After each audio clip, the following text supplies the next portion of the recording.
Buenas tardes. Es un gusto tener en este miércoles FA al invitado del día de hoy. Para quienes no lo conozcan, que dudo que haya quien no lo conozca, es el arquitecto Mario Shetland. Y pues tiene el honor de acompañarnos en el marco de la Semana de Arquitectura de Paisaje que estamos celebrando. El mes de abril es el mes de la arquitectura de paisaje y esta semana, bueno, la dedicamos con diferentes eventos y quisimos traer al embajador de la arquitectura de paisaje en México, de México para el mundo, para que nos hable un poco sobre su trayectoria. Esta es una charla que planteamos en la que ustedes interactúen, que pregunten, que saquen esas inquietudes que tengan en la vida. Y antes de comenzar quisiera presentárselos. El arquitecto Shetland es un egresado de la UNAM. Es un egresado que estudió diseño urbano en la Universidad de Berkeley, California. Obtuvo la beca Loeb de la Universidad de Harvard para estudiar estudios ambientales avanzados. Y en el 2010, la Sociedad de Arquitectos Mexicanos le premió con la insignia María Ignacia Rodríguez de Velasco en proyectos de desarrollo urbano y arquitectura de paisaje, y en el 2012 fue nombrado miembro de la Academia de Artes de México. Es director del Grupo de Diseño Urbano, GDU, quien ha realizado múltiples proyectos que han tenido reconocimiento nacional e internacional, tiene proyectos nacionales y en el extranjero y múltiples publicaciones también nacionales y extranjeras. Entonces, de verdad es un honor para nosotros, Mario, tenerte aquí. Y pues le cedemos la palabra al arquitecto Shetland. Gracias.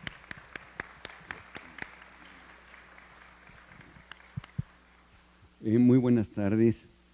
Es un gusto estar aquí en la UNAM una vez más, entre amigos, entre exalumnos, entre pues estas paredes que son para mí muy importantes, porque aquí fue donde me formé en mi carrera de arquitectura. Pienso mostrarles hoy día una plática que he intitulado Evolución de una teoría y práctica.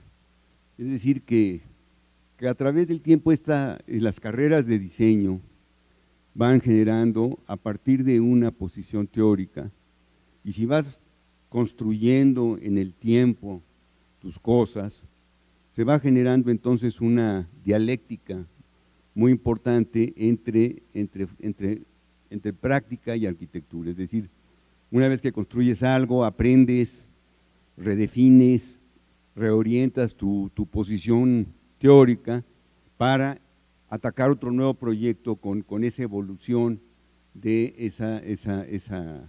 ese aprendizaje que vamos teniendo. No nos podemos estar estáticos a través del tiempo. Es una profesión tremendamente dinámica, como por ejemplo lo es la medicina, ¿verdad?, que va evolucionando tan rápido en términos del conocimiento, de la ciencia, la tecnología, ¿verdad?, que tienes que ir generando esa constante dialéctica entre práctica y teoría.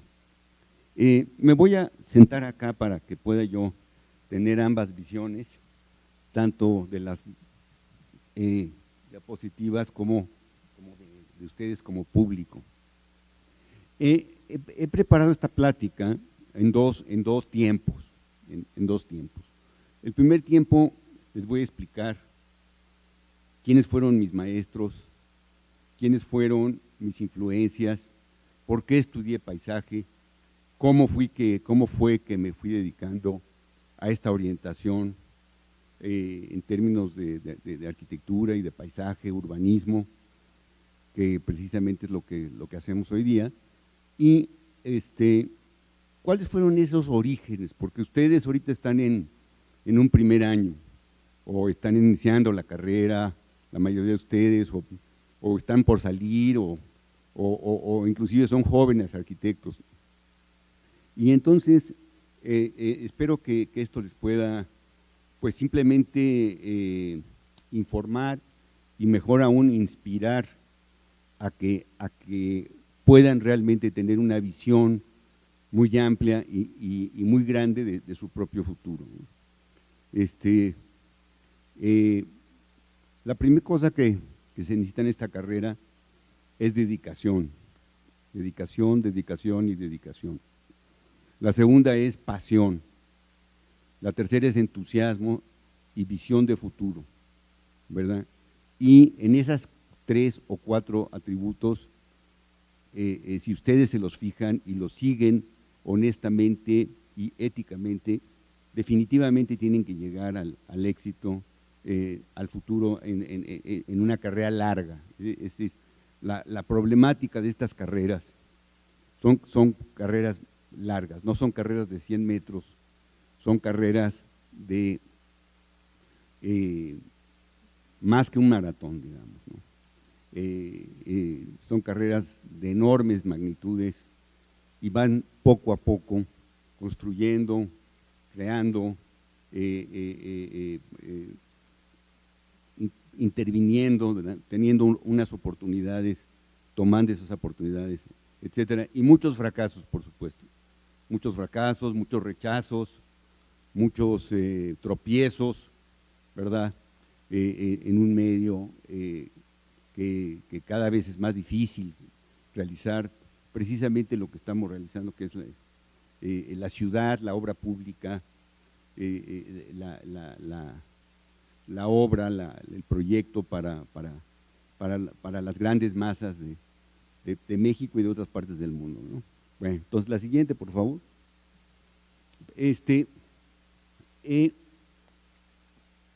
Primero, bueno, aquí hay 2 informaciones.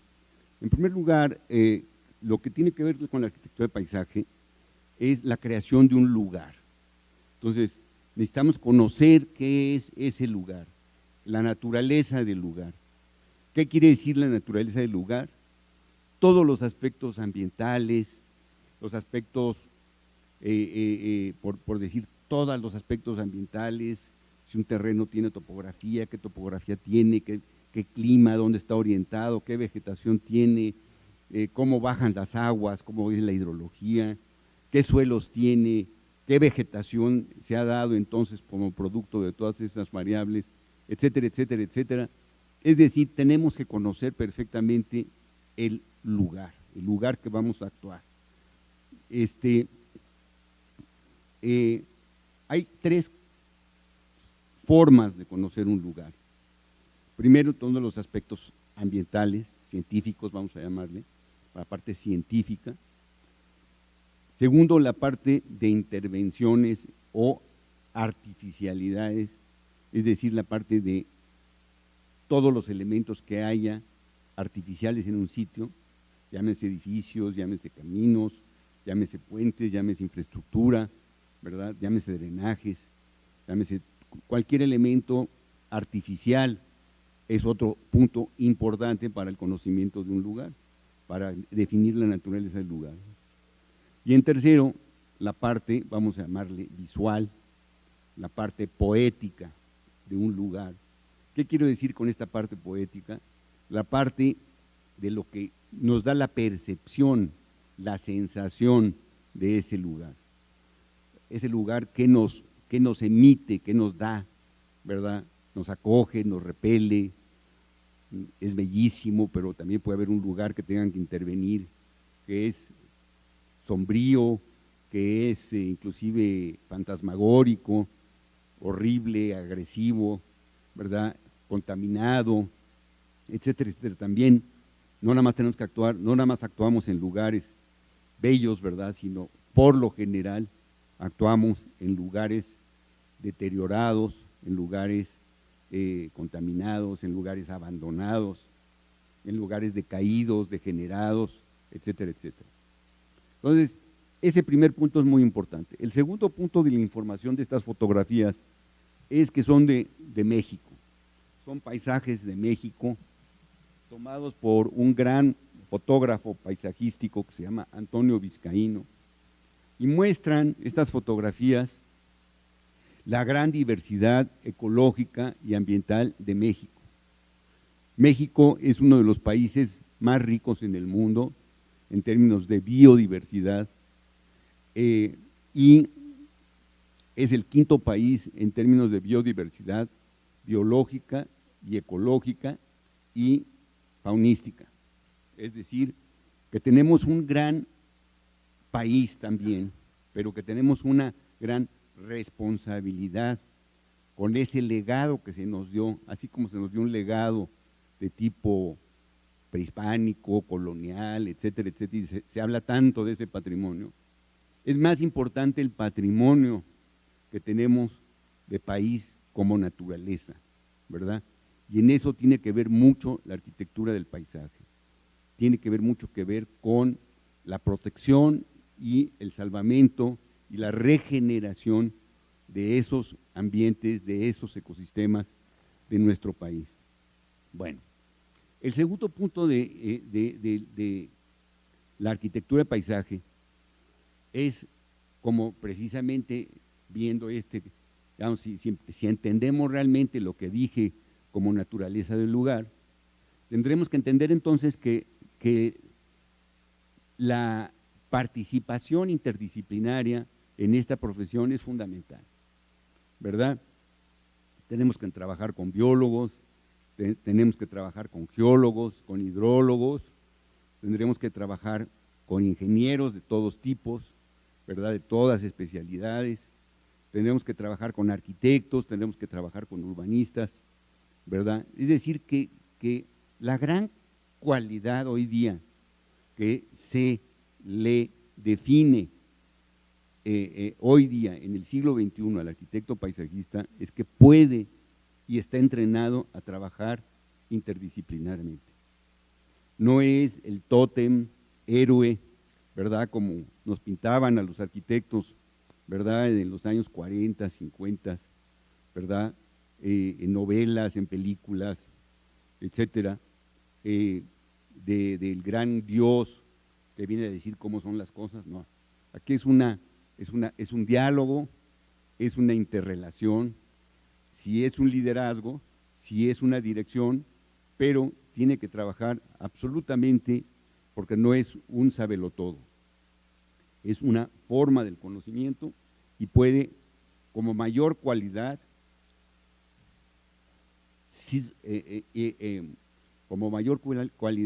integrar y, digamos, resumir en un proyecto, digamos, ¿no? Todas esas condicionantes de las que estábamos hablando. Entonces, el segundo tema es la interdisciplinaridad. Pasen a la siguiente. El tercer tema hoy día del arquitecto paisajista, ya lo hablábamos antes, es la sustentabilidad. Es decir, como punto importante que nuestros proyectos, que los proyectos en los que participemos, sean ante todo, ¿verdad?, protectores del medio ambiente, de los recursos naturales, ¿verdad?, de los recursos, y que el impacto de esa obra sea el mínimo sobre el medio ambiente.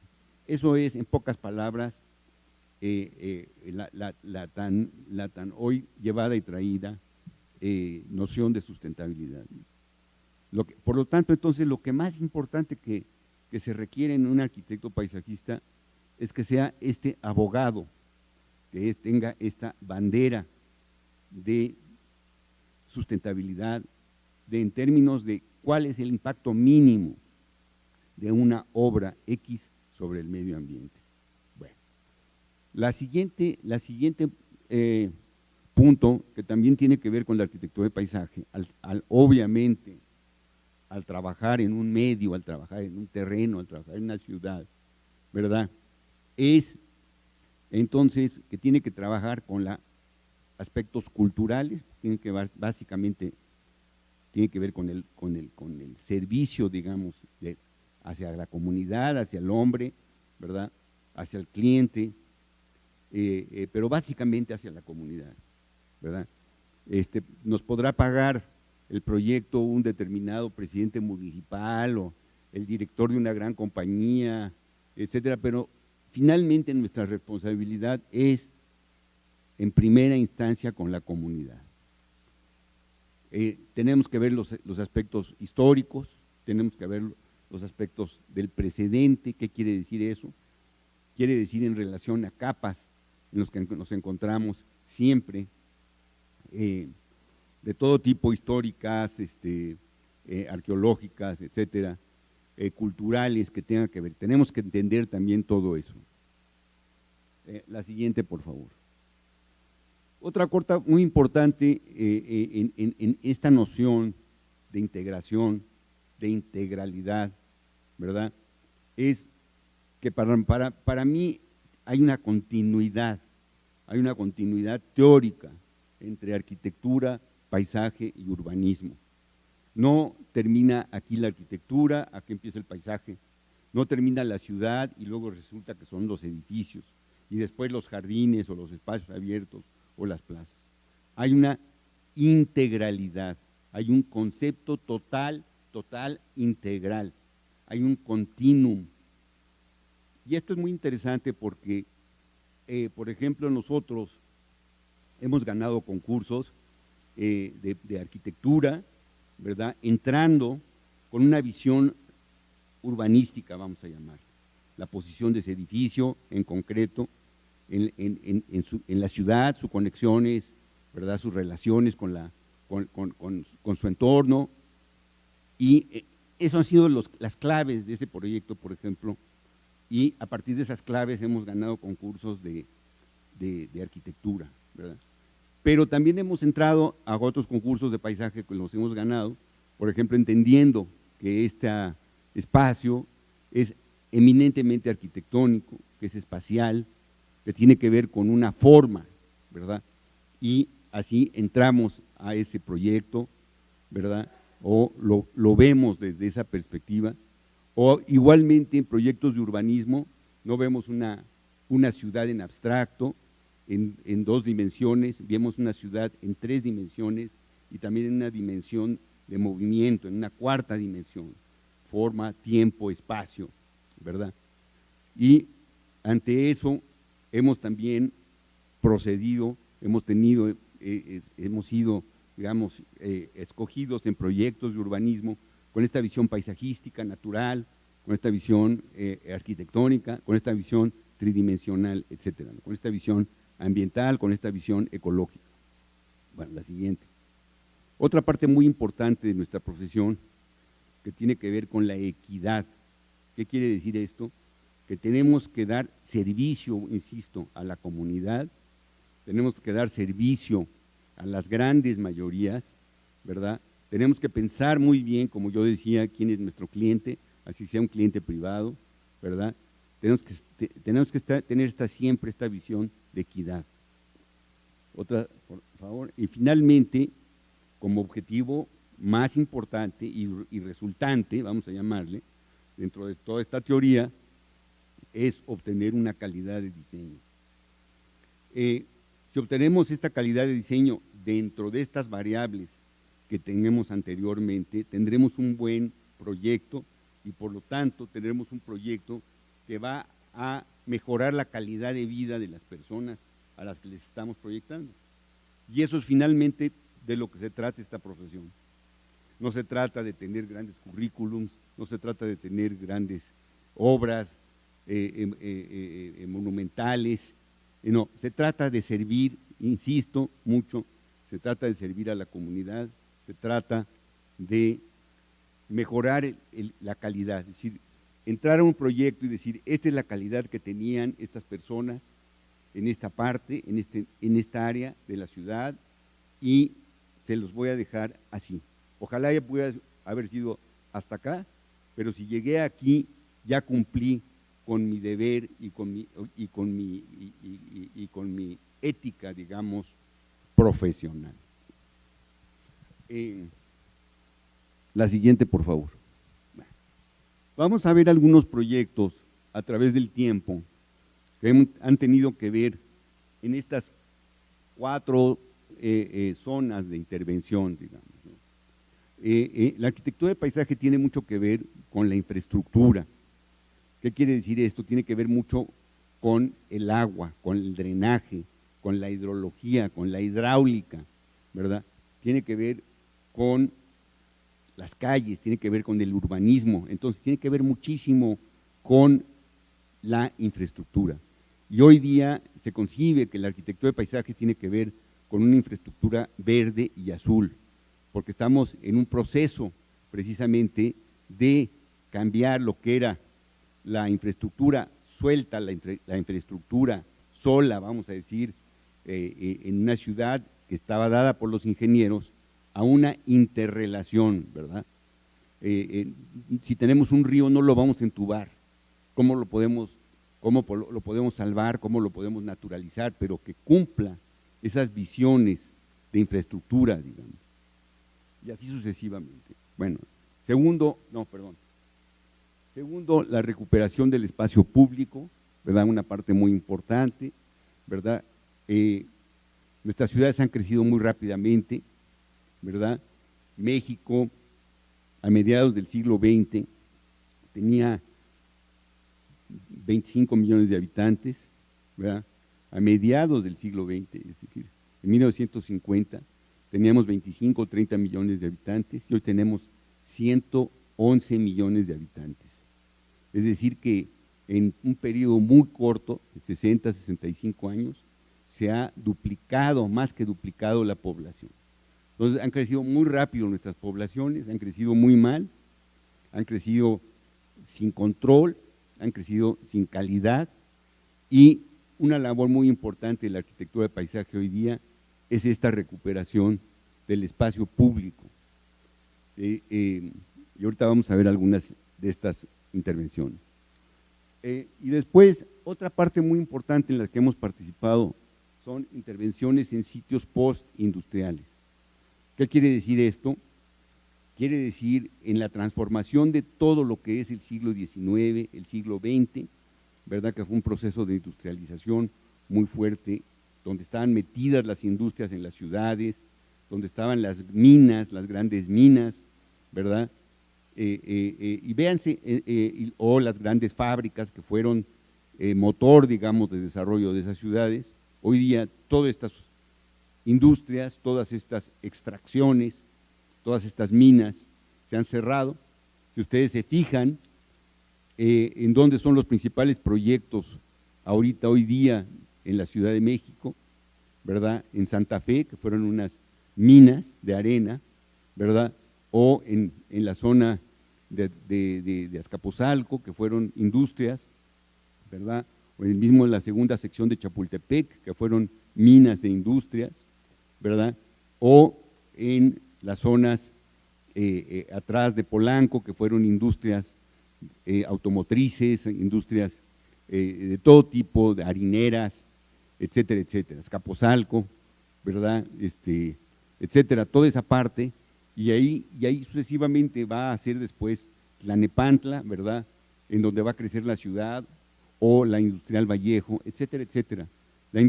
La ciudad siempre es un elemento continuo de transformación y por lo tanto nuestras intervenciones en el futuro van a ser mucho en estos sitios postindustriales. Y por último, en otras áreas hemos trabajado con el patrimonio natural y sitios históricos. Es otra parte que ya habíamos hablado de esto, ¿verdad? Si bien México ha tenido y tuvo una vanguardia, una dinámica muy fuerte en términos de recuperación de su gran riqueza patrimonial, ¿verdad? A través de instituciones como el INAH, que fueron grandes instituciones novedosas en el mundo, ¿verdad? Pero lo que hemos dejado atrás los mexicanos es la protección de nuestro bien, de nuestro patrimonio natural, ¿verdad?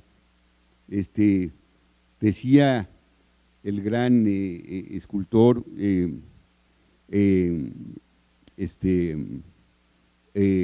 Felgueres, decían que qué es lo que más le gustaba de México.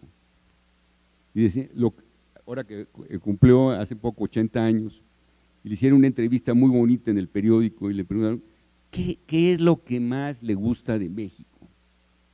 Dice, lo que más me gusta de México es los paisajes, las zonas arqueológicas y las grandes ciudades que se hicieron en la colonia. ¿Y qué es lo que más le disgusta de México? Y dice, la forma en la que nos hemos cargado este país. Es una contestación tremenda para esta generación, ¿verdad? De una persona, un intelectual de este país que está cumpliendo 80 años y que nos está diciendo, ojo, hay este gran país, pero nos lo estamos cargando. ¿Me explico? Tenemos que verlo, tenemos que salvarlo y tenemos que por ahí entrar al amor por México. Bueno, pásenle la siguiente. Todo esto que estoy explicando, no hay un solo proyecto que sea de patrimonio sin que tenga que ver con todo lo demás. Es decir, es una interacción, ¿verdad? Múltiple entre todos estos factores, en que claro, cualquier proyecto tendrá que ser más de esto, pero tendrá que ver con todo lo demás, en términos de podría ser un patrimonio natural, tendrá que ver con sustentabilidad, pero también puede haber patrimonio, digamos, arqueológico en una zona industrial, o patrimonio precisamente industrial en una zona postindustrial. Todo tiene que ver con todo y nos encontramos con todas estas variables en todos los proyectos en los que participamos. Bueno, la siguiente. Ahora bien, quisiera yo ahora, como primer punto, esta parte teórica. Como segundo punto, quisiera mostrarles qué es lo que a mí, en mi etapa justamente de estudiante, fue lo que me fue llevando a estudiar paisaje, urbanismo, ¿verdad? Y arquitectura, porque afortunadamente he tenido la enorme suerte de hacer las tres cosas en mi vida, ¿verdad? De hacer arquitectura, de hacer paisaje y de hacer urbanismo intensamente a lo largo de todos estos años. Bueno, en primer lugar, miren, desde la época de niño, ¿verdad? Mi padre me llevaba a estos lugares arqueológicos de México. Y si finalmente entendemos la esencia de lo que son la cultura prehispánica de México, ¿verdad? Es que es un lugar paisajístico. Es decir, si ustedes ven Monte Albán, que la arquitectura como se maneja realmente no fue arquitectura, fue paisaje. Digamos, el espacio arquitectónico interior de Monte Albán es prácticamente nulo. Aquí lo importante es el manejo paisajístico que se hizo en esta ciudad, ¿verdad?, ceremonial, que flota en el espacio, que flota entre dos valles o entre tres valles, que flota y que tiene una relación, que eso es precisamente la definición de paisaje, la relación entre el cielo y la tierra. Eso es lo que es paisaje, la relación del cielo con la tierra, ¿verdad? Y esto lo vemos aquí en estas zonas arqueológicas. Vean ustedes el manejo de las plataformas, el manejo de las formas arquitectónicas, ¿verdad?, tomadas como paisaje, porque realmente no hay paisaje, digo, no hay arquitectura, no hay espacio interior. Entonces, básicamente lo que la cultura prehispánica, digamos, desarrolló fue la arquitectura de paisaje. Ok, la siguiente. Vean ustedes, por ejemplo, estos juegos de pelota. Son básicamente paisaje, ¿sí? Básicamente forma arquitectónica del paisaje, de la relación del cielo con la tierra. Pásenle la siguiente. Yagul, o el mismo Teotihuacán, ¿no? En la gran ciudadela, ven ustedes esta ciudadela, ¿verdad?, que era un gran mercado, que era un gran lugar para eventos al aire libre, ¿verdad?, o la calzada de los muertos. Ven ustedes allá atrás la pirámide del Sol, o la pirámide a la derecha del Sol, hasta el fondo la de la Luna, pero vean que es una relación con el paisaje. Allá está atrás el Cerro Gordo, que simbolizaba el más allá. Entonces conectaba de norte a sur, ¿verdad? El Cerro Gordo, que es el más allá, con el valle y la laguna, que estaba en el más acá, ¿verdad? Eso es, entonces, este conocimiento, además divino, ¿verdad? Porque todas las divinidades prehispánicas tenían que ver con la naturaleza, es lo que generaba y lo que generó esta sabiduría tan tremenda de la cual tenemos que beber necesariamente como, no por mexicanistas, porque tenemos una gran, vamos a llamarle virtud con esto. Pase la siguiente. Bueno, lo mismo, Xochicalco. Vean ustedes este juego de pelota que ve hacia el gran valle de Temisco, ¿verdad? La posición básicamente de este proyecto es paisajístico. Es un juego ceremonial, tiene aparte relación con las divinidades, ¿verdad? Del tiempo, pero básicamente es un elemento que manipuló la topografía, el paisaje, la luz y la tierra. La siguiente. Otra cosa muy importante, después nos vino precisamente de África, de las culturas mediterráneas, ¿verdad? Si ustedes ven las retículas de las ciudades coloniales, y esto se ha dicho mucho, pero hay que verlo como urbanistas y como paisajistas.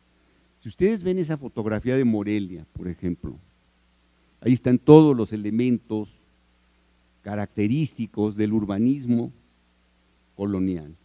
Están la cuadra, están los patios, están las plazas, la relación, cómo, vean ustedes dónde están puestas las iglesias, en remate con las calles, ¿verdad? Cómo hay las tres cosas. Hay una continuidad entre arquitectura, paisaje e inclusive con escultura, con estética, con fachadas, ¿verdad? Y ven ustedes los portales, ¿verdad? Hacia la plaza, la orientación en sí de la plaza, de las iglesias, ¿verdad? La orientación de los patios, y ven ustedes esta multiplicidad y variante de los patios, ¿no? O sea que hay otra enseñanza continua, ¿verdad? Que tenemos que tener como urbanistas, como paisajistas, ¿no? La siguiente.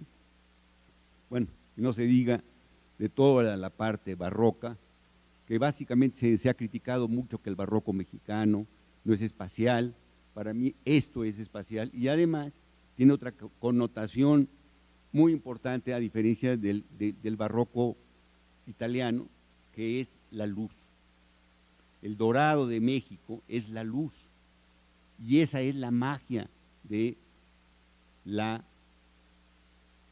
barroco mexicano. Pasen la siguiente. Bueno, me salto muy fuertemente ya a cuáles fueron los elementos, los edificios que a nuestra generación, ¿verdad?, más nos afectaron positivamente, ¿verdad? Cuando nosotros entramos a la escuela, yo entré a esta escuela en 1963, ¿verdad? Hace ya muchos años. Curiosamente es exactamente el mismo lugar. Aquí empezamos como no cabíamos, porque por primera vez entramos 1000 gentes en primer año, nos pusieron igual que aquí como era paisaje en los camerinos. Y en las noches aquí jugábamos escondidillas. ¿Y saben qué encontramos abajo de esto? Una laguna. Abajo de esto hay un lago. Aquí vivíamos, dormíamos, etcétera, comíamos, todo. En 1963 se estaba construyendo este edificio y uno de nuestros grandes maestros, Álvaro Sánchez, estaba de director de la obra, digamos. Nos llevó a ver esta obra, sí nos impactó mucho, a mí me impactó mucho esta obra, precisamente porque genera sobre esta visión atemporal del espacio lleno y el vacío, ¿no? Vean ustedes, finalmente, ¿qué son estas fachadas? Un patio, ¿no?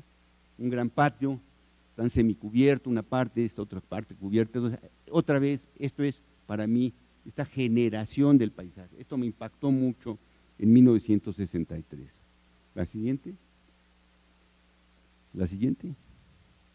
Bueno, y otra persona que definitivamente fue importante para nuestra generación fue el arquitecto Mario Pani, que ven ustedes aquí, más o menos en 1959, estos edificios, que fue el primer condominio en México, fue un gran arquitecto urbanista mexicano, que además tuvimos el gran privilegio de conocer muy fuertemente.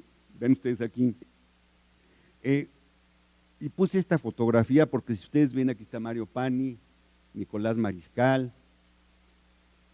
Richard Neutra, Siegfried Gideon, que es el que está acá a la derecha, Enrique Ávila Riquelme, que fue mi maestro y con el cual trabajé en el año de 63-64, ¿verdad? Y que estaba él de director de supervisión de la obra de Tlatelolco. Entonces, a través de él, definitivamente, pues nos influenció en esto que se estaba haciendo en México, ¿no? Gideon era el gran teórico, ¿verdad?, de la arquitectura. El gran teórico mundial de la arquitectura era Siegfried Gideon. No sé si han leído el libro de Gideon, lo tienen que leer, ¿verdad? Ya es la media hora, vámonos un poco más rápido, eso es. Bueno, también vean este edificio que está basado obviamente en los cánones lecorbusianos, ¿verdad? Para mí, el conjunto habitacional de Coyoacán es un edificio fundamental en la arquitectura de México, ¿verdad? Y en mi opinión, este edificio de Pani, con todo su equipo, ¿verdad?, rompe no solamente los cánones de Le Corbusier, porque por primera vez pone la siguiente, bueno, perdón, a ver la siguiente, no sé, ¿va la siguiente? No, ¿para atrás? ¿La siguiente? ¿Digo la atrás? Ah, no, se borró. Bueno, teníamos una foto de lo que es los corredores de Avenida Coyoacán, que son lo que después, 20 y tantos años después, el Tim Tem llamó la calle en el aire, ¿verdad? The street in the air, ¿verdad? Que era esta visión de tener la calle en el aire, adentro de la arquitectura. Y Pani y todo su grupo se avanzaron, digamos, a lo que eran, por ejemplo, el edificio de Le Corbusier de Marsella. Entonces, este tipo de urbanismo que tuvimos con gentes como Domingo García Ramos, que fue nuestro gran maestro de urbanismo, ¿verdad?, con gentes como Félix Sánchez, que también fue nuestro gran maestro de urbanismo en esa época, fueron los que empezaron a meternos estas ideas del movimiento moderno de Le Corbusier. La siguiente. Bueno, ven ustedes, nosotros entramos a la escuela aquí en 63, 64, llevaba 10 años, 9 años de inaugurarse la ciudad universitaria. Para mí es otro de los lugares que fue fundamental en mi formación, no solamente desde el punto de vista de la escuela, sino desde el punto de vista del entorno. La siguiente. Bueno, ya desde la preparatoria yo venía a meterme aquí a asomarme a las clases, ¿verdad?, de los maestros, y me metía de colado a oír ciertas conferencias, ciertas clases, a pasearme por la ciudad universitaria. Y vean, bueno, este campus para mí es uno de los grandes espacios abiertos de México, contemporáneo, de todas las épocas inclusive, ¿verdad? Tiene mucho de prehispánico, pero tiene esta otra gran cosa que puso Luis Barragán en el piso, que es esta retícula verde, ¿verdad?, en la cual suaviza precisamente toda esta, todo este gran espacio abierto. Entonces, ciudad universitaria, ¿qué es? ¿Espacio abierto o edificios? ¿Qué es más importante? Para mí, lo que configura realmente ciudad universitaria es el espacio abierto. Sí, hay individualidades de edificios muy importantes, hay murales, hay esto, está la biblioteca, está el mural de Siqueiros, etcétera, etcétera, ¿verdad? Pero lo fuerte, lo que le da identidad fuerte a la ciudad universitaria es esta continuidad entre paisaje, urbanismo y arquitectura, otra vez, en una forma totalmente contemporánea de los años 50, ¿verdad?, en lo que pasaba en el mundo. La siguiente. Ven ustedes aquí las explanadas, las retículas de Luis Barragán, la integración del color, del arte, digamos, que rompía muy fuertemente con el movimiento moderno, justamente lo que decía el movimiento moderno, que no hubiera decoración, ¿verdad?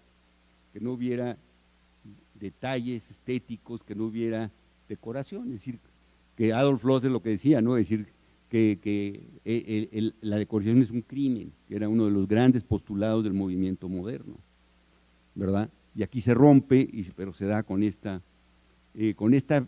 fuerza, ¿verdad?, que se dio aquí. Entonces, eso es otra cosa que a mí me impresionó fuertemente y me hizo ser urbanista y paisajista. La siguiente.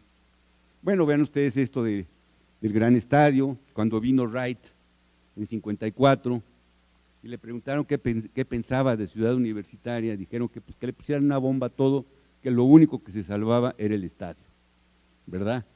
Estaba exagerando un poco porque yo creo que estaba celoso, como gran diva de los años 50 y ya viejo, ¿verdad? Pero efectivamente una de las grandes obras maestras integrales, otra vez, es paisaje, es arquitectura el estadio. ¿Qué es? Es un volcán, ¿verdad?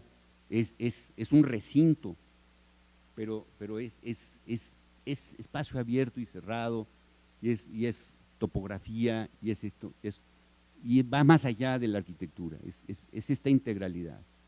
La siguiente. Lo mismo, pues, el espacio escultórico, ¿no? Que por primera vez se hace una oda a el Pedregal. Aquí se juntan 5 escultores, 6 escultores, ¿verdad?, liderados por Matías Geritz, y se hace esta genialidad, en mi opinión, que es el espacio escultórico, que para mí es probablemente la primera obra importante de landscape art, ¿verdad?, que se adelantó también al landscape art, ¿verdad?, y lo que se llama el arte ambiental, environmental art, que se dio justamente en los años 80 del siglo pasado, se empezó a desarrollar en Estados Unidos, con escultores como Smithson, pero ya estas gentes, en este geometrismo, en esta oda al paisaje, oda a la geología, digamos, que representa este lugar, es este lugar maravilloso. La siguiente. Bueno, vean ustedes aquí muy rápidamente, están las gentes que hicieron este campus, que muchos de ellos fueron nuestros maestros, como Domingo García Ramos, como Ernesto Gómez Gallardo, aquí está Pani, aquí está Del Moral, que fueron grandes amigos nuestros, aquí está también Enrique Landa, otro gran urbanista, Homero González de Hoyos, Homero Martínez de Hoyos, está Vladimir Caspé, vean ustedes, en mi opinión, pues configuran en 1951 un equipo extraordinario de maestros, ¿no? Aquí están Pani, Del Moral, y luego vean ustedes cómo en 1975 nos invita Mario Pani a un grupo de jóvenes en esa época, ¿verdad? Aquí estoy yo, su servidor, su charro cantor, aquí está Luis Sánchez Renero, Alberto González Pozo, Pancho Treviño, Echeverría, Félix Sánchez, que no aparece aquí, ¿verdad? Porque nos invitó a darle una tercer aire a la revista Arquitectura México, y a partir de ahí entonces empezamos a desarrollar una amistad bellísima con Del Moral, con Pani, con Matías Geritz, etcétera, etcétera, con los grandes de esa época. La siguiente. Bueno, ¿cuáles eran los postulados de la escuela en esa época? ¿verdad? Todavía era Le Corbusier, ¿verdad? Como gran figura que fue, ¿verdad? De toda esta generación. Y bueno, yo pienso que los 4 libros más importantes de Le Corbusier son estos, ¿verdad? Que los tienen que leer a fuerza, no es que quieran o no, es que los tienen que leer, ¿verdad? Para entender qué quiere decir el movimiento moderno, qué quiere decir el urbanismo contemporáneo, el que rompe, ¿verdad?, con el esquema de la ciudad, ¿verdad?, vieja, vamos a decir, decimonónica, etcétera. Y aquí está, bueno, algunos de los planteamientos de Le Corbusier desde 1929, ¿verdad?, en La ciudad radiante, que rompe con estas ideas de lo que se llamaba las torres en el parque, ¿no? Vean ustedes que no hay calles, ¿verdad? Pero hay paisaje y hay edificios, ¿no? Fue Le Corbusier fue para nosotros pues un referente, tanto porque muchos de nuestros maestros habían estudiado con Le Corbusier, ¿verdad? Como que los había, pues obviamente fue una figura de principios del siglo XX, la principal figura, digamos, del principio del siglo XX. La siguiente. Bueno, vean ustedes que ya desde 1937, Le Corbusier, junto con el equipo de Oscar Niemeyer, Oscar Raidí y Roberto Burle Marx, empezaron a plantear un planteamiento de ciudad universitaria que, si ustedes lo ven, se parece mucho al de acá. Y no se diga la universidad que se planteó es para Río, la de Sao Paulo, que prácticamente se ve mucho. Es decir, si vemos, yo escribí en alguna ocasión un artículo sobre la similitud entre la Ciudad Universitaria de México y la Ciudad Universitaria de Sao Paulo, que no se construyó, ¿verdad?, pero que prácticamente es un esquema sumamente similar. Aquí ven ustedes cosas, otra vez, de Roberto Burle Marx, como la Plaza de las Mil Palmeras, toda esta relación, ¿verdad?, de los espacios abiertos,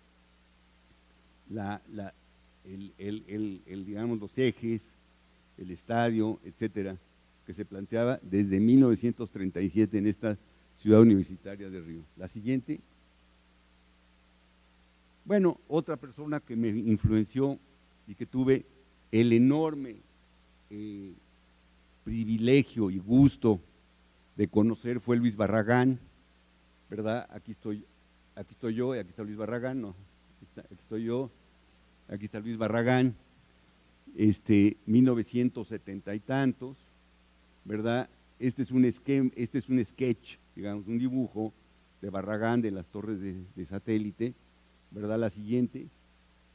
Tuve el gran gusto de tener una relación con Barragán muy, muy, muy cercana por más de 20 años, de verlo casi una vez al mes, y tener pláticas con él, hacer viajes con él, hacer visitas, etcétera, etcétera.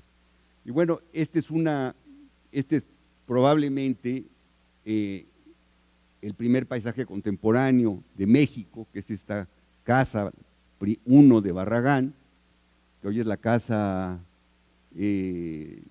Mora, pero está junto a su casa, ¿verdad? La casa Ortega, que está junto a su casa. Y para mí esta excavación de topografías y esta recuperación de este paisaje, que eran minas, ¿verdad?, es lo que es la primera obra contemporánea de paisaje de México. Igual, ustedes tienen que visitarla, porque esto, el conocimiento del espacio sí, tiene que ser, sí, de libros, sí, de leer, etcétera, pero más de relacionarse con él, de visitarlo, de transitarlo. La siguiente. Otra cosa muy importante de los años 50, de los años 55, ¿verdad? Vean, estos son jardines muestra de Luis Barragán. Barragán, para vender sus jardines, para vender los jardines del Pedregal, que estaban lejísimos, ¿verdad? Imagínense, de la ciudad, que se decía que había víboras, que sí había, ¿verdad? Víboras, alacranes, animales, etcétera, alimañas. Entonces, él hizo una serie de jardines muestra. Y vean ustedes cómo las familias venían en los años 55, o sea, por ahí, ¿verdad? Los domingos, y a mí yo fui una de esas familias, ¿verdad? Que nos veníamos a visitar la novedad que era el Pedregal. Y obviamente en mis 10, en mis 12 años, en mis 8 años, pues tuvo un impacto muy, muy fuerte en mi estética y en mi filosofía, en mi, digamos, percepción. Desde entonces me impresionaron mucho estas escaleras tendidas de Barragán y estas relaciones con la piedra, etcétera, etcétera. Vean ustedes, aquí no hay color, es un Barragán todavía fantásticamente relacionado con el paisaje. La siguiente, aquí ya hay mucho color en la casa Egerstrom, la 67, entonces esta relación que tuve yo con Barragán, todo el tiempo pues visitábamos estas obras, las discutíamos, etcétera, etcétera. La siguiente, lo mismo el bebedero de las arboledas. Barragán al ser el promotor propio de sus desarrollos, nos contaba, ¿verdad?, que, por ejemplo, este muro lo subió 3 veces de altura, ya construido. Era el famoso muro de los bebederos. Entonces dije, a ver, no, llegaba, no, échale más, échale acá, justo a donde captaba la sombra de los árboles, que eran estos eucaliptos maravillosos, que estaban sobre este eje, digamos. Entonces, era un lugar para, digamos, hacer competencias de caballos y que tenía esta relación Barragán intuitiva, digamos, con el paisaje y que rompe con todo ese racionalismo. Curiosamente, en esa época, Barragán lo conocimos en 1965, fuimos a tocar a su casa, un grupo de moconetes, ¿verdad?, de alumnos, y nos recibió increíblemente, éramos 3, 4 alumnos. ¿Qué quieren? Pues conocerlo. Y entonces venimos y dijimos, es que ya conocimos a Luis Barragán, y nos decían aquí los maestros, pero ¿qué le tienen que copiar a ese señor? ¿O qué le tienen que aprender? Es un escenógrafo, como si fuera lo peor que podía hacer.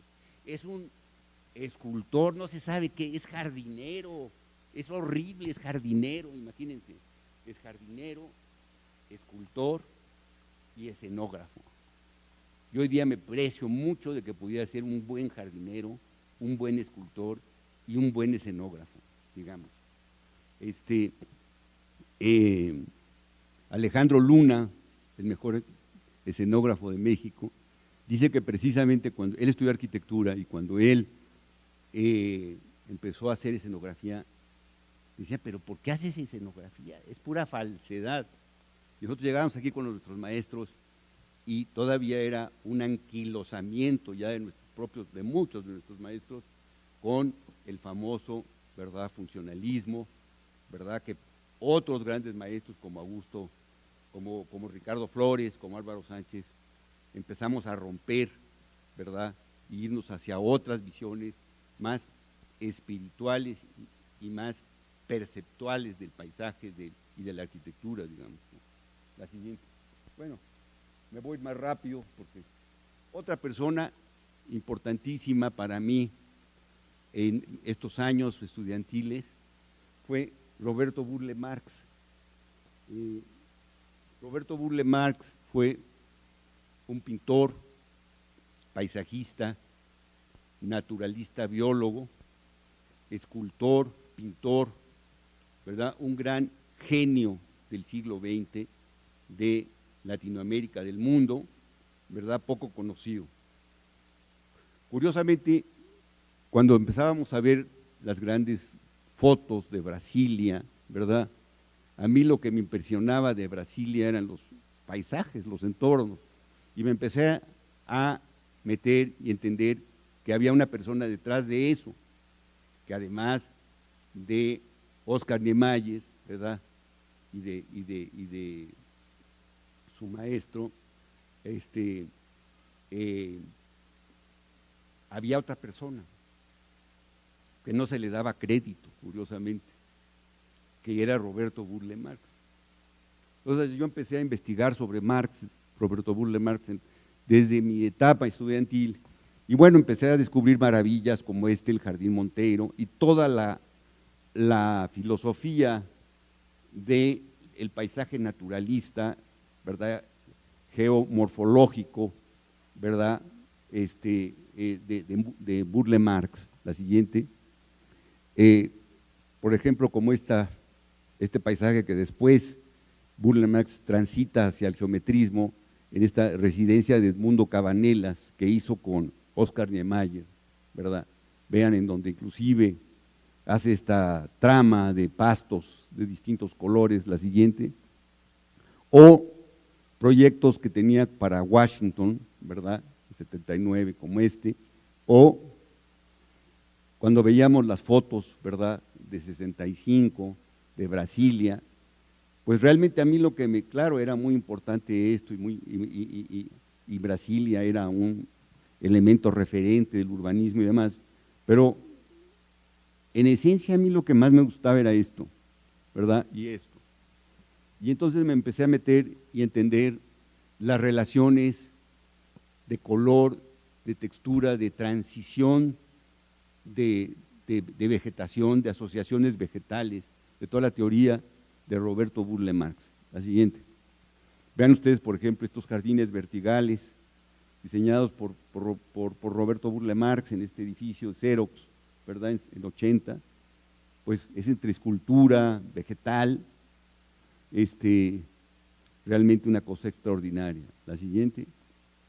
O lo que hoy día representa el Parque Central de Caracas, ¿no?, que es este parque del este, que está, por cierto, muy deteriorado, ¿verdad?, y que hubo todo un movimiento internacional cuando estaba Chávez, porque lo quería hacer vivienda, porque resulta que se había vuelto un lugar de prostitución, etcétera, etcétera, este parque muy abandonado.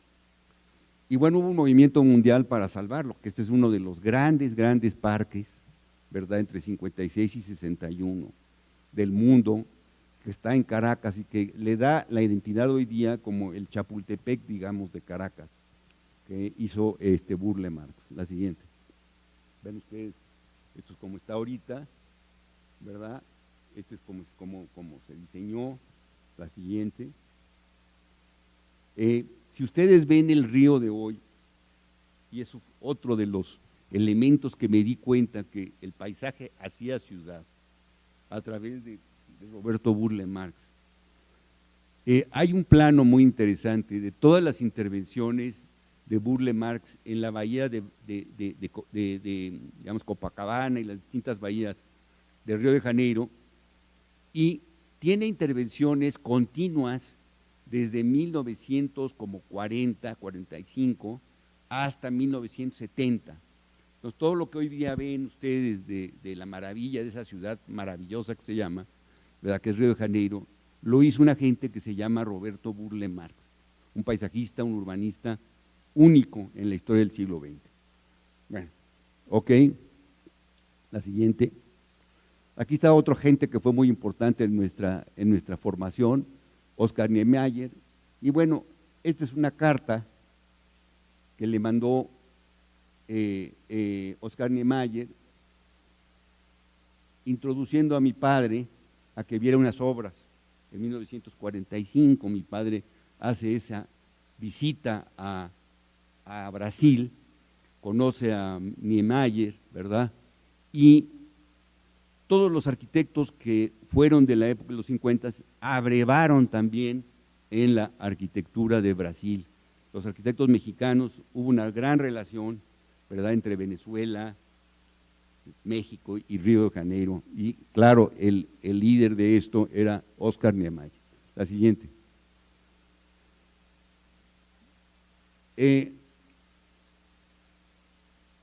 Estas, digamos, proyectos, fotografías, yo los veía en mi casa, digamos, y me impresionaba mucho desde los dibujos hasta la transparencia, hasta la relación. La siguiente. Vean ustedes cómo aquí no se ve, pero yo digamos que dibujaba encima de estos dibujos y prácticamente los calcaba, digamos. La siguiente, aquí está la casa de Niemeyer, el paisaje es de Burle Marx, esta es su propia casa, la casa Canoas de 1950, bueno, que tuvo una pues explosión mundial porque, como ustedes saben, Niemeyer trabajó con Le Corbusier, pero fue el alumno destacado, digamos, que rompió otra vez con todos los cánones y con todas las, con todas las restricciones del movimiento moderno, que era ya demasiado, vamos a decir, racionalista. La siguiente. Aquí está otra vez Brasilia, 65, la siguiente. Otra vez la residencia que diseñó Niemeyer, el jardín que diseñó Burle Marx, todo esto lo dejaron natural, etcétera. Nada más intervinieron esta parte del valle. La siguiente. El interior y exterior, los interiores y exteriores de la comunicación. Vean ustedes, pues esto no se sabe dónde acaba la casa y dónde empieza el paisaje, o viceversa, ¿no? La siguiente. Otra vez, la siguiente. Bueno, otra persona fundamental para mí en esos años es Isamu Noguchi, un gran escultor japonés-americano, ¿verdad? Igual, si ustedes se dan cuenta, las últimas 5 personas que yo he mencionado nacieron al principio del siglo XX, digamos. Noguchi, también un gran escultor, vino a México y que justamente Burle Marx hizo otro de los patios y Noguchi hizo este enorme jardín. La siguiente. También estos jardines y patios, ¿verdad?, de los 50, ven ustedes, 55, 57, de Noguchi, empieza a incursionar realmente en el paisaje, en la escultura, también con una enorme contemporaneidad, una abstracción bellísima, ¿verdad?, y una síntesis extraordinaria de materiales, de simpleza, de limpieza, ¿verdad?, que tenía y que resonaba con esta arquitectura de los 50, digamos. La siguiente. Vean ustedes, este mismo plan, en esta maqueta extraordinaria de Noguchi, en donde todos estos son los edificios, pero cómo invirtió este concepto de lo que es el paisaje. El paisaje es el vacío, la arquitectura es el lleno. Y aquí, ¿cuál es el lleno y cuál es el vacío? Es decir, esa es la esencia zen, ¿verdad? Si yo tengo un vaso, ¿cuál es la esencia del vaso? ¿La forma del vaso o el vacío del vaso? En esa dialéctica está la arquitectura y el paisaje. Vean ustedes aquí, entonces, están diseñados los jardines, ¿verdad? Son 4 jardines pequeños, patios y un gran jardín largo, ¿verdad? Y, por supuesto, faltan los edificios, pero esta concepción de maqueta a mí se me hace sumamente interesante. La siguiente. Bueno, este otro proyecto de Noguchi, que curiosamente lo invitan a hacer un jardín cerrado en el vestíbulo de un edificio de la Asociación de Arreglos Florales de Tokio. Bueno, si algo hacen los japoneses bien, son los arreglos florales. Y lo que es maravilloso de este jardín es que no tiene una sola planta. Es decir, atreverse a hacer un jardín sin una sola planta en la Asociación de Jardines Florales se me hace de una sutileza y de una, digamos, espiritualidad extraordinaria, ¿no? Vean ustedes, todo es de piedra y de agua, ¿verdad? Y este es el jardín que hizo Noguchi, interior, ¿verdad?, en esta escuela de arreglos florales. La siguiente. Otra persona importante también es Garrett Egbo, otro arquitecto americano que escribió este libro, que fue el primer libro que yo leí sobre paisaje, Landscape for Living, en que decía que el paisaje básicamente es para la gente, es para la sociedad, que no estaba reñido el arte con el paisaje para la gente, para usarlo, digamos, ¿no? Entonces, yo conocí a Garrett Egbo precisamente el 6 de marzo de 1968, le pedí que me firmara ese libro y después fue mi maestro en Berkeley. La siguiente.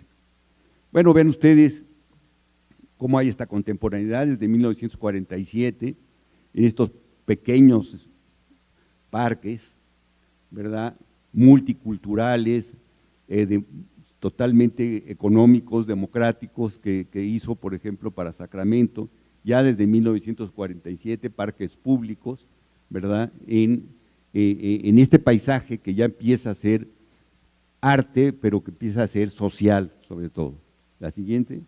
Bueno, vean ustedes, por ejemplo, esto, cómo Egbo viene de una visión sumamente de izquierda, ¿verdad?, y en los años de la guerra diseñan estos fraccionamientos para los trabajadores agrícolas de México, ¿verdad?, que curiosamente entonces sí se pedía que llegaran los braceros, porque pues, todos los hombres estaban en el frente en Estados Unidos, ¿verdad? Pero entonces hicieron un programa que se llamaba el Programa Bracero, y Garrett Egbo en la época de la guerra trabajó para hacer estas comunidades de autoconstrucción y cooperativas de autoconstrucción para trabajadores agrícolas, ¿no? La siguiente. Otro gran personaje del paisaje es Ian McHarg, que ustedes tienen que leer este libro que se llama Design with Nature, es Diseño con la Naturaleza, está traducido al español. Lo escribe él en 1969, ¿verdad? La siguiente.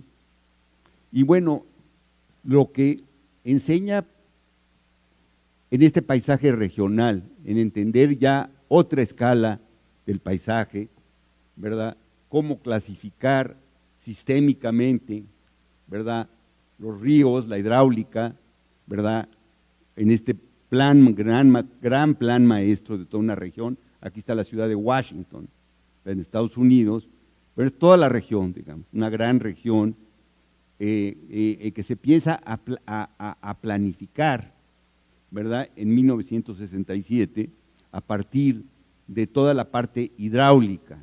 Entonces, la primera es la clasificación de los ríos y dónde localizar crecimientos de ciudad y dónde no.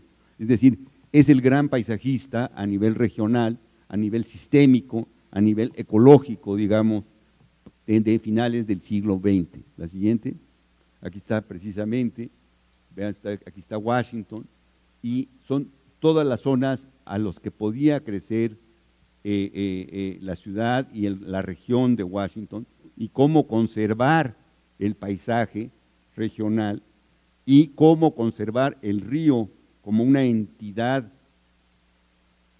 hidrológica y fluvial, digamos. La siguiente, aquí está precisamente dónde localizar o no localizar cosas dentro de este paisaje. La siguiente. McHarg crea justamente estas matrices, ¿verdad?, que tanto usamos ahora los arquitectos paisajistas, de confrontar las condiciones naturales con los usos del suelo y entonces definir en dónde puede haber posibilidades de colocación de cosas como un gran ajedrez, ¿verdad?, dónde no y dónde hacerlo con cuidado, digamos. La siguiente. Otro personaje, Louis Kahn, importantísimo en esta escuela, ¿verdad?, como digo, con nuestros maestros, Ricardo Flores, con Álvaro Sánchez. La siguiente. Kahn rompe completamente con el movimiento moderno, ¿verdad?, que tanto era de nuestros maestros aquí. hace un grupo que se llama el Team 10 y ¿cómo se llama? La maravilla de Kant es volver a entender, ¿verdad?, los elementos verticales como servicios, los elementos horizontales, los muros, etcétera, etcétera. La siguiente, por favor. La siguiente. Bueno, vean ustedes, pasa la siguiente. Ustedes ven esto que es uno de los grandes edificios de finales, mediados, digamos, finales del siglo XX, que es los laboratorios Salk de la Universidad de California en La Joya, ¿verdad? Y este espacio abstracto que se conecta con el mar. Kant estaba trabajando en este edificio, igual entendió que este era un paisaje, la de atrás, y el primer planteamiento que tenía Luis Kant era este, ¿verdad? Y posteriormente no se convencía de esta relación, ¿verdad?, de arquitectura con el mar, con el espacio, con el cielo, y invitó a Luis Barragán a ver este espacio, lo invitó allá, está en construcción, y le dijo, no, lo que tienes que hacer es quitar todo lo verde, crear este piso en mármol, ¿verdad?, y ver el mar y conectar el mar con el cielo, y digamos, esta refulgencia que se da aquí, este brillo, ¿verdad?, que se da aquí. La siguiente, tenemos esto, ¿verdad?, que es uno de los grandes espacios pues, del siglo XX. La siguiente. En fin, podemos seguir y seguir y seguir, ella es muy tarde. ¿Por qué no pasamos rápido? Pasa muy rápido. Pero pásale así, pásale bien. Pégale aquí. Pégale, no. Es que te saliste de eso. Entonces, pásale para atrás. Para atrás. Todo para atrás, todo lo que te saltaste. Eso. Bueno, esta es la Universidad de California, Berkeley, otra gente importante, Lawrence Halprin, esta es la plaza famosa de Sproul, etcétera. Bueno, Jackson Pollock, Action Painting, la siguiente. Y esta es una serie de proyectos en los que hemos participado a lo largo de pues, todos estos años, ¿no? Los voy a ir pasando simplemente, ¿verdad? Van dando una visión de entendimiento del paisaje, de todo lo que he estado diciendo. La siguiente, Xochimilco, ¿verdad? Pásale. Eso, Xochimilco, muy bien, pásale. Eso, ¿verdad? El Parque Ecológico Xochimilco, que hicimos en los años 90, la siguiente. El Museo de las Culturas del Norte en Paquimé, otra vez. La siguiente. Eso es, que es un edificio pues, que se integra justamente a su paisaje. La siguiente. Este es un proyecto que hicimos en Estados Unidos, justamente en Oakland, en California, cerca de Berkeley, ¿verdad? En un antiguo zona industrial. La siguiente. Aquí se reconvierte esta zona industrial en un parque. La siguiente. Otro parque que hicimos aquí, por ejemplo, en Puebla, en términos de esta infraestructura que estamos diciendo, ¿verdad? La siguiente. Otro proyecto más reciente, digamos, es esta parte del Tecnoparque de Azcapotzalco, otra vez la reconversión de unas fábricas en una zona, en un campus, digamos, corporativo. La siguiente. Aquí era como estaba antes, originalmente. La siguiente. Bueno, se basan en muchos principios ambientales, que no voy a platicar ahorita. La siguiente. Precisamente en esta infraestructura, vean, y encima de esta infraestructura, ¿sí?, tiene que dialogar el paisaje. La siguiente. Otro parque que hicimos en San Luis Potosí, ¿verdad? Es un parque lineal, una zona totalmente desértica, y hay otra visión.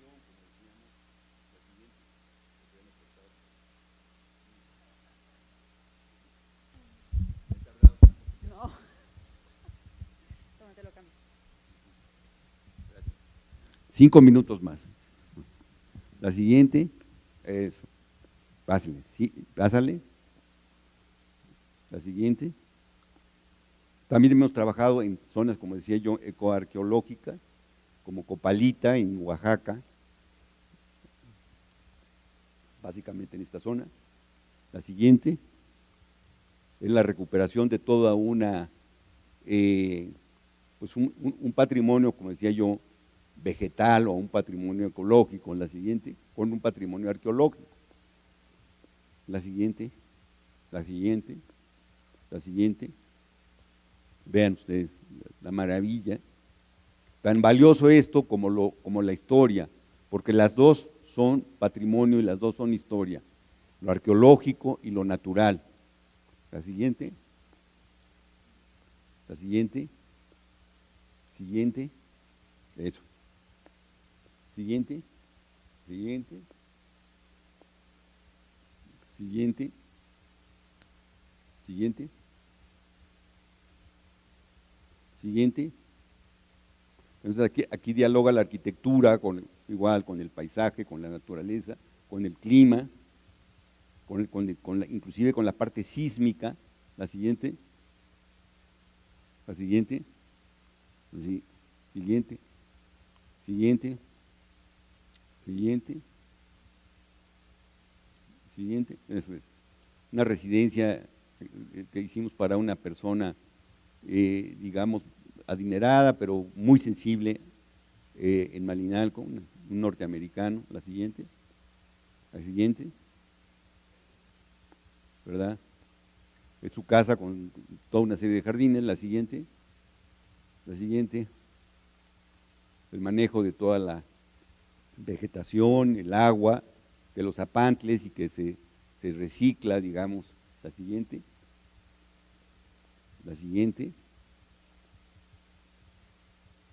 bien, la siguiente, sí, vamos pasándolas así.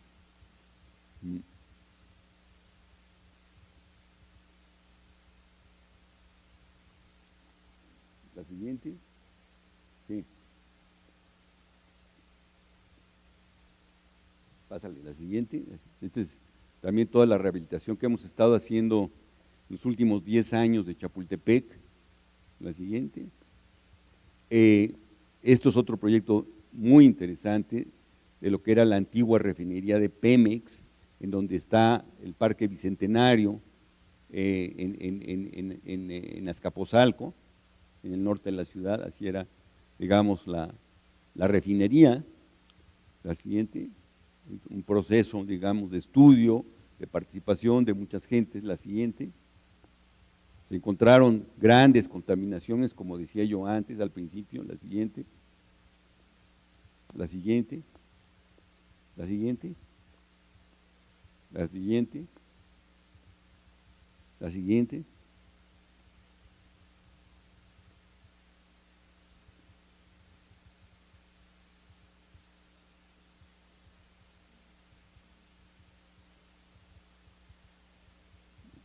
Muy bien. Igual es otro lugar que recomiendo mucho que visiten este parque, porque es un parque, digamos, accesible, gratis. La siguiente. La siguiente.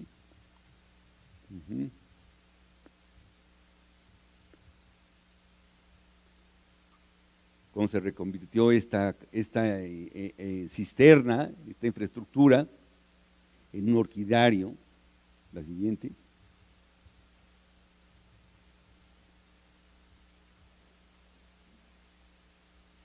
Y finalmente este proyecto último que estamos trabajando ahorita en Tampico, justamente lo que estamos diciendo de la transformación del espacio público a través de toda una infraestructura, pero de un parque continuo, lineal, que se transforma justamente la ciudad, ¿no? La siguiente, así es como estaba, miren ustedes, y así encontramos este lugar. Bueno, la siguiente, la siguiente, la siguiente, la siguiente, la siguiente. Todo un proyecto urbano, paisajístico, de infraestructura, ¿verdad? De vialidad, de transporte. La siguiente, vean ustedes, es un proyecto integral.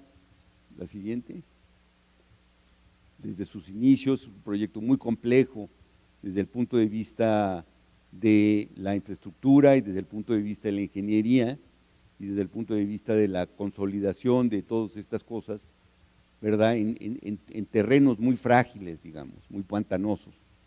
La siguiente. Esto es, aquí está ya la realidad, ya está construida una primera etapa de este proyecto. Estamos muy contentos, estamos muy orgullosos de este proyecto porque ha cambiado completamente la noción de espacio en esta zona de Tampico, ¿no? Una zona importante del centro de la ciudad. La siguiente, sí. La siguiente. Bien.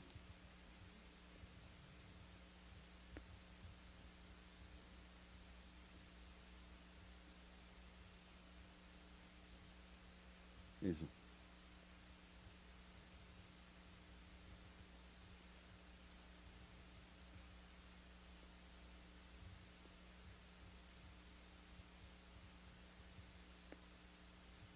Hasta cocodrilos hay, miren.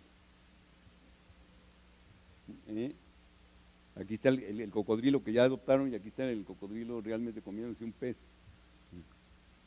La siguiente. La siguiente. Esta es la segunda parte que estamos trabajando ahorita. La siguiente. La siguiente. Básicamente. Bueno, creo que aquí termina. ¿Ya? Ahí está. Muchísimas gracias. ¿Por qué no abrimos?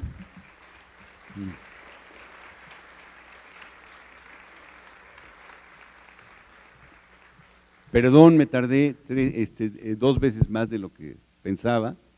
Sé que muchos de ustedes no han comido, si no es que nadie, que están ya con ganas de irse a comer, pero estaríamos dispuestos a abrirnos a unas preguntas, yo creo, si ustedes así lo consideran. Bueno, antes que nada, sí quisiera decirte, Mario, que ha sido muy emocionante ver cómo desde estudiante has tenido personas que te inspiraron a través de su trabajo y cómo ahora tú estás inspirando también a los estudiantes ahora en la Facultad de Arquitectura y a los estudiantes de Arquitectura de Paisaje y futuros estudiantes. Entonces, bueno, en este formato de Miércoles FA, es un formato, si ven, más relajado, donde lo que se propicia también es esta comunicación y pues que quieran expresar sus inquietudes. Había una alumna de paisaje que alguna vez me preguntó, y no la veo aquí ahora, a Kenia, y ella quería saber, le voy a preguntar por ella, pero ella quería saber como cuál había sido tu mayor dificultad en la práctica profesional a la que te habías enfrentado. Es muy buena pregunta porque, como les decía yo anteriormente, cuando en México no había esta disciplina, aunque había gentes que hacían paisaje, no se les reconocía ni tampoco se reconocía como profesión. Entonces, al yo irme a estudiar fuera y regresar, entonces mi mayor dificultad era hacer entender que no era, digamos, el plantar unas plantitas como elementos decorativos oye, me quedó mal aquí la subestación, ¿por qué no le pones qué plantita porque la quiero esconder? O esta fachada ahí para que no se vean el aire acondicionado, ¿no? Y eso era lo que se pensaba que era la arquitectura de paisaje.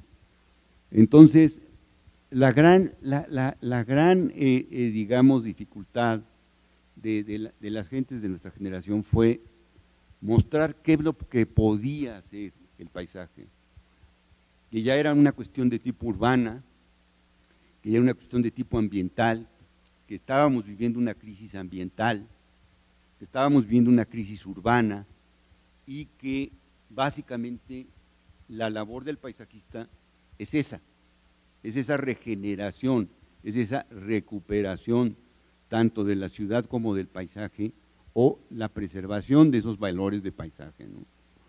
Que puede ser desde la escala regional, como ustedes vieron esos grandes planes de Macar, que inclusive todavía hoy son vigentes, ¿verdad?, a lo que puede ser un pequeño espacio como los de Noguchi, ¿no?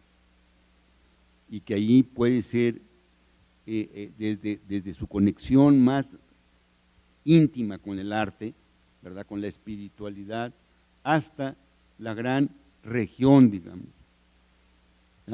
El problema del urbanismo es que siempre ha sido un instrumento para ver a dónde debe crecer la ciudad.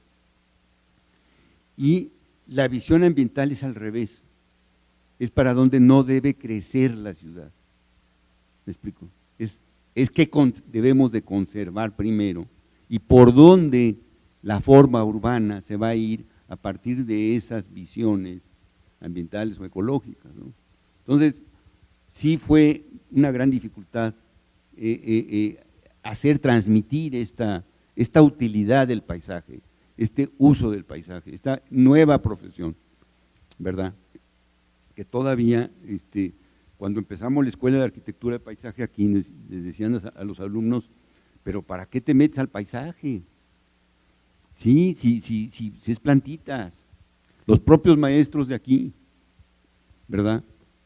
Y que es horrible decirlo, pero así es, como es horrible decir que nuestros maestros estaban, ¿verdad?, encasillados en el racionalismo o en el funcionalismo, pero era real, ¿verdad? Y tuvieron que venir otros maestros jóvenes de esa época para romper esas visiones, como tiene que tener esta tradición. Así fue también cuando vino Juan O'Gorman y rompió, ¿verdad?, con toda la visión que se tenía del siglo XIX, y rompieron con esa escuela y vinieron, y esta escuela tiene esa tradición enorme, ¿verdad?, desde el siglo XIX, ¿verdad?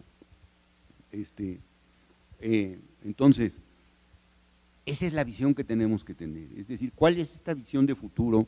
Y vean ustedes cómo puedes tú, en tu plan de vida, en tu plan de visión, en tu plan de trabajo, hacia dónde me quiero de ir. Cuando yo regreso de Berkeley me dicen, bueno, ¿por qué no quieres hacer casas? ¿Por qué no quieres hacer residencias? No, es que yo no soy diseñador de jardines de residencias, soy urbanista, soy paisajista urbano. Y créanme que aunque no tuviera trabajo, rechacé varios de esos trabajos. Y que sí me costó mucho trabajo, como todo en la vida, todo cuesta trabajo, ¿verdad?, enseñar o introducir una profesión, ¿verdad? No sé si haya alguna otra pregunta. ¿Cómo los ve? O sea, ¿qué giro le podríamos dar ya como profesionistas de un futuro? Bueno, tanto para eso como para muchos otros ejemplos, sí, que no están funcionando. Es una pregunta muy pertinente, creo, porque se ha vuelto una moda. Pues, ahora ya inclusive hasta lo están vendiendo como tapetes, lo están poniendo así vertical, ¿verdad?, como sintéticos, para que se vean como que son verdes, ¿verdad? Y entonces lo único que van es a acumular polvo, ¿no? Yo creo que por eso digo, tienen que ir más allá. Así como también hay una moda X de la arquitectura, ¿verdad?, el negro, porque está de moda el negro en la arquitectura, y también hay una moda en el paisaje, en estos paisajes verticales. Yo creo que en principio algunos son buenos, por eso no debe ser una receta, ni una moda. Tú tienes que entender muy claramente cuáles son tus condiciones ambientales para generar un paisaje de ese tipo. Si es un techo, entonces ¿cómo tiene que ser? Si es vertical, ¿cómo tiene que ser? Si se necesita o no. A lo mejor es mejor poner una simple hiedra y se acabó, porque son de un gasto de agua, esos jardines, y un mantenimiento, que se ha convertido en un negocio en mantenerlos. Me estaban diciendo te cuesta 400 pesos metro cuadrado por mes mantener un jardín de estos, ¿verdad? Entonces, claro, ya hay compañías pues, que metieron eso, etcétera, etcétera, somos muy ecológicos. ¿Cuánto necesito de agua? Pues esto, yo le cambio los filtros, yo le cambio esto, yo le cambio lo otro, etcétera, etcétera. No, eso no es, puede ser en algunos casos, pero no es una solución, digamos, no es un método lo que estamos diciendo, ¿no? Mejor vamos a entrar en un análisis, qué se necesita, dónde quiero y cómo puedo vegetar o cómo puedo naturizar un espacio, ¿no? ¿Me explico? Si es lo que quiero, a un costo racional y con lo que estamos diciendo, con sustentabilidad. ¿Qué quiere sustentabilidad? Que gaste el menos agua, el menos mantenimiento, la menos reposición de plantas.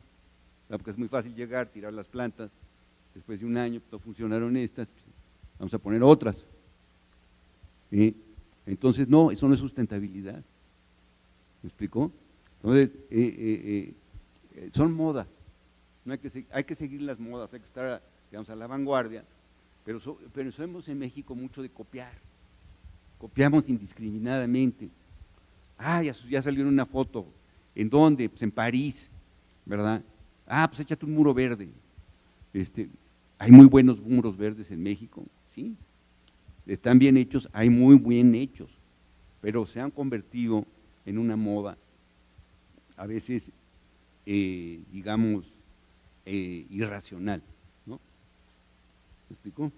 Es como si estuviera de moda ponerse una capa de mink y todos saliéramos a la calle a 28 grados con mink. En primer lugar, es un crimen tener una capa de mink. En segundo lugar, pues, ¿para qué vas a salir a 28 grados? Porque necesitarías tener un aire acondicionado adentro, ¿no? De ti mismo. Así es un poco eso. No sé si hay otra pregunta. No hay muchas preguntas. Bueno, está aquí el director. Está aquí Marcos Massari. El arquitecto Massari. Y yo no te quiero hacer una pregunta, te quiero hacer un agradecimiento, que eso es totalmente diferente. Yo llegué después, cuando estaba Monte Albán en la imagen, no sé qué me perdí. Yo hice todos estos apuntes sobre una hoja de reuso y en esos apuntes hay cosas que me parecieron muy interesantes porque a mí me revolvieron dentro de mí algunas cosas, algunos conocimientos y algunas expectativas de lo que yo como arquitecto y como arquitecto paisajista tengo en la vida. Primero te voy a hacer una alusión personal que me revolviste dentro. Yo di clases con tu papá durante muchos años. Los últimos años de tu papá, él venía los miércoles y dábamos clases al mismo tiempo de taller de proyectos en arquitectura de paisaje. Yo daba teoría primero, de 8 a 10, luego damos proyectos juntos de 10 a 12 y luego él daba una clase de tecnología de 12 a 2. Mucho lo que yo aprendí en el taller también, lo aprendí con él por su enorme experiencia. Entonces, me recordaste a tu papá por un lado.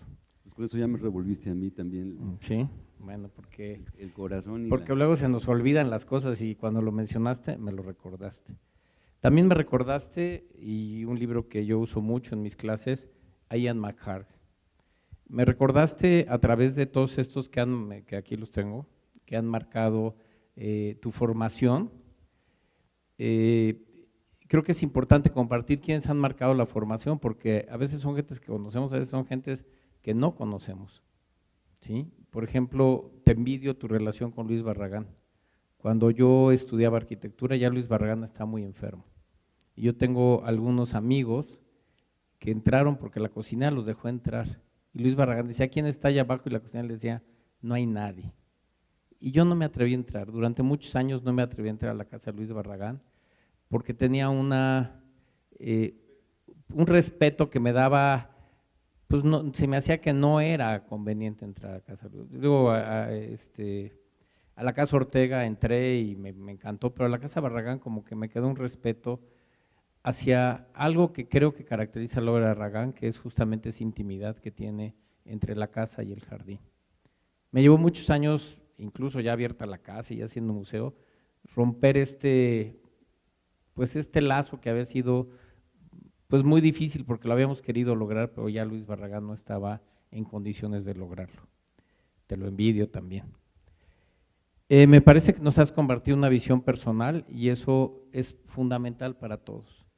No nos dio una receta de cocina, no nos dijo cómo volverse exitoso, no nos dijo cómo hacer paisaje, nada de esto. Nos dio una visión personal en la formación y eso, como ustedes vieron, sí hablo de esta escuela, sí hablo que aquí incluso no sé qué tantas barbaridades hacían, pero sí debajo de esto hay un foso que yo conocí siendo director, o sea aquí puede haber una orquesta, este piso es falso, ¿sí? Y abajo está el foso para una orquesta, o sea, cuando se planteó esto, se planteó a lo grande, era lo más grande que tenía Ciudad Universitaria. Si ahora pensamos en el centro cultural, pues estamos hablando ya de otra escala de infraestructura, ¿no? Me parece también entre lo que nos dijiste, para mí aparecieron algunas obras que yo no conocía y que desde luego pues, me empieza a generar, pues ¿por qué no las conoces, no? Si según tú conoces también a Burle Marx, esta residencia de Edmundo Obanegui, pues no la conozco, o sea, no es que la conozca físicamente, o sea, no la tenía ubicada, la necesito ubicar, se me hace una necesidad ubicar de nuevo estas cosas, ¿no? Creo que también le diste un poco al clavo a lo que nosotros nos interesaba mucho que tú vinieras. Cuando tú dices, sin que nadie te lo diga, ¿cuántos te dijeron eso de ser jardinero? ¿Sí? Es el jardinero de Chapultepec. Ustedes dirán, ¿a qué le tiró el jardinero? ¿Sí? Yo estoy en el Consejo Rector del Bosque y la segunda sección de Chapultepec, no voy a hablar de la primera, pero porque en este momento ustedes pueden ver las obras en la segunda sección de Chapultepec y en la primera como que ya nos acostumbramos. Se nos olvidó cómo era Chapultepec antes del plan maestro y antes de todo lo que se ha desarrollado en Chapultepec. Ya se nos olvidó porque cuando vamos a Chapultepec, yo por ejemplo estas juntas voy viernes 9 de la mañana y quisiera tener más tiempo para bajarme y seguir caminando, o sea, decir, es que ¿por qué no se acaba la junta para que me tome unas 2 horas para caminar por Chapultepec?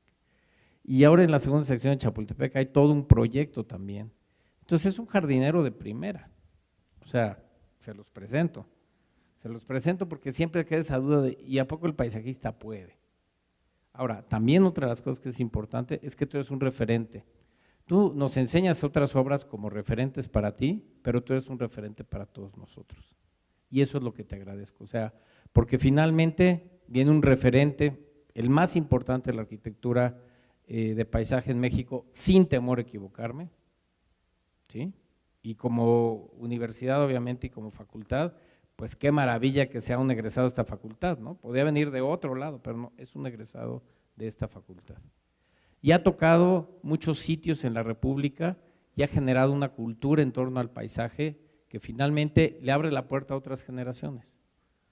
O sea, el trabajo de Mario como referente hace que otras generaciones puedan entender el paisaje de diferente forma.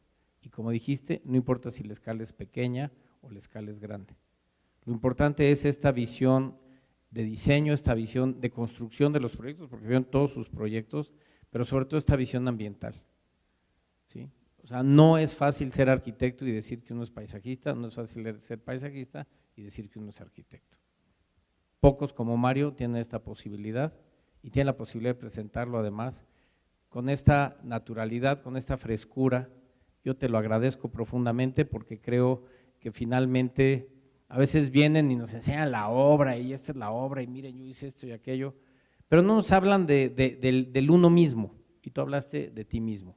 Hablaste de ti mismo en la formación, de ti mismo en la experiencia y de ti mismo en algo que es muy importante, que si se fijaron habló de descubrir, de visitar, de leer, este libro lo tienen que leer, ¿sí? Nos dijo vayan al Parque Bicentenario Escaposalco porque ni cuesta, o sea, ¿sí? Porque pues podríamos decir, no, bueno, puedes llegar en metro, ¿sí?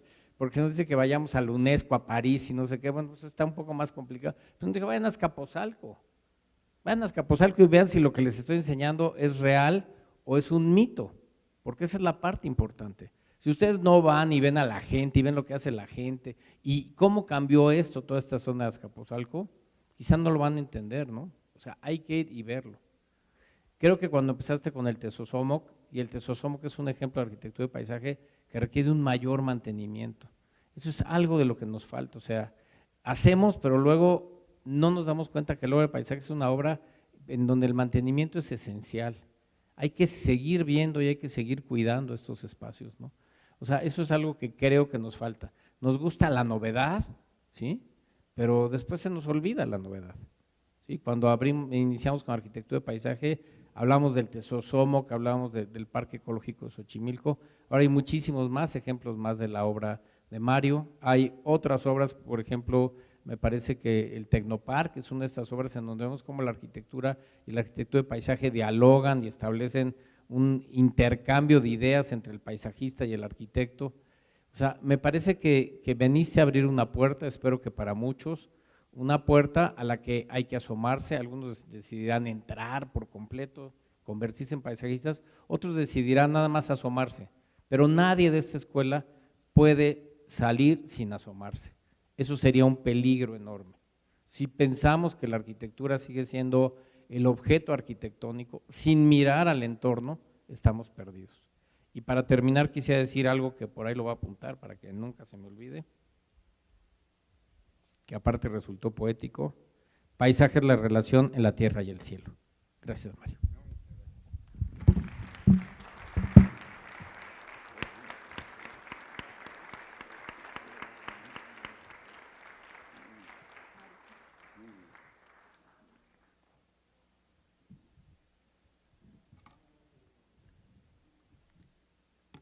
Muchas gracias por tus palabras.